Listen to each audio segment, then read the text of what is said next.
ప్రశాంత్ కిషోర్ ఈ రోజున టీడీపీ పార్టీతో కలిసి ఆయన వ్యూహరచన చేస్తున్నాడు అని చెప్పి కానీ, లేదా అసలు అవుట్డేటెడ్, అతను గుర్తే లేదు అతని మైండ్ లో, మేము పూర్తిగా వాడేసామని చెప్తున్న కొడాలి నాని గారి వ్యాఖ్యలు ఎలా చూడాలి, లేదా ఇప్పుడు గుర్తొచ్చిన ఆయన బీహార్ దొంగ ఇప్పుడు వైసీపీ నాయకులు అంటున్నట్టుగా ఆయన్ని అట్లా కూడా మాట్లాడుతున్నారు అంటే, చివరికి వాడుకుని మేము వాడేసాం పూర్తిగా అని చెప్తున్నారంటే దీన్ని ఎలా చూడాలి మేడం? తప్పండి. ఇప్పుడు ప్రశాంత్ కిషోర్ని మీరే బతిలాడుకొని తెచ్చుకొని కూర్చోబెట్టుకొని ఆయనకు అన్ని మర్యాదలు చేసి మేము ఎలా గెలుస్తామనంటే, Prashant Kishor of course he is a best analyst, political analyst. ఆయన వృత్తి అది కాబట్టి మీకు కూడా వృత్తిపరంగా మీరు తెచ్చుకున్నారు, హైర్ చేసుకున్నారు, ఎంత డబ్బులు ఇచ్చారో మాకు అనవసరం.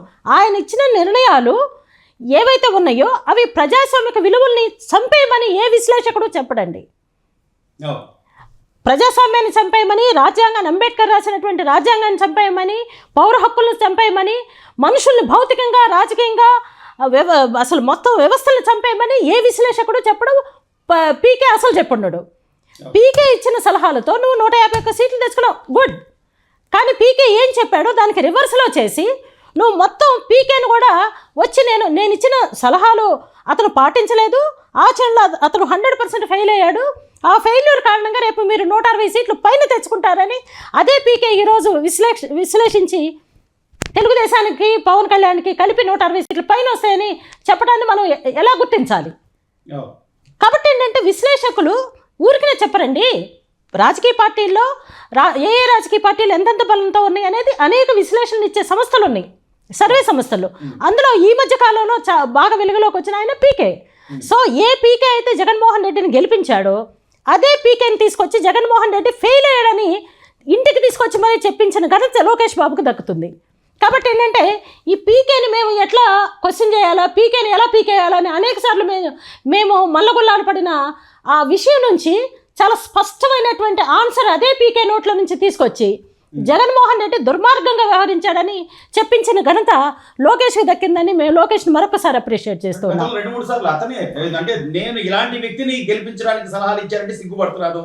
ఆంధ్రప్రదేశ్ ఈ రోజున అసలు ఎక్కడా కూడా అంటే పరిశ్రమలు రావడం కానీ, లేకపోతే ఒక ఇది జనరేట్ అవడం కానీ, అంటే ఇన్కమ్ జనరేట్ అవడంలో పూర్తిగా ఫెయిల్ అయిపోయింది. వ్యక్తిగా నేను సలహాలు ఇచ్చింది అని చెప్పి ఆయన పోస్ట్ పెట్టే పరిస్థితి.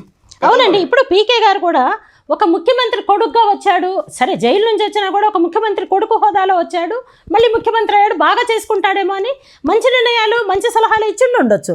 కానీ ఫెయిల్యూర్లో పీకే కూడా అంటే పీకే కూడా విశ్లేషించలేకపోయాడు. జగన్మోహన్ రెడ్డి ఎంత 100%కి మించి అంతకు మించి ఫెయిల్ అయిపోతాడనే విషయాన్ని బహుశా ప్రశాంత్ కిషోర్ కూడా విశ్లేషించలేకపోయి ఉండొచ్చు.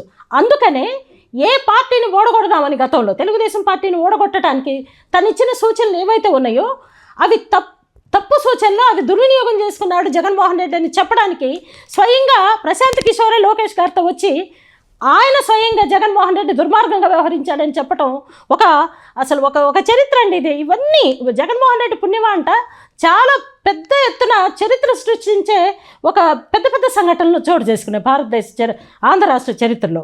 కాబట్టి ఏంటంటే ఇక్కడ ప్రశాంత్ కిషోర్ చాలా క్లియర్గా అసలు ఇతను విశ్లేషణ దుర్మార్గమైనటువంటి విశ్లేషణ, అంటే ప్రజల్ని చావగొట్టేటువంటి సూచనలు ఇచ్చుంటాడేమోననే ఒక డౌట్ ప్రజల్లో ఉండి ప్రశాంత్ కిషోర్ని కూడా ఒక దోషిలాగా చూసిన సందర్భాలు ఉన్నాయి. నిన్న మొన్నటి వరకు చూశారు.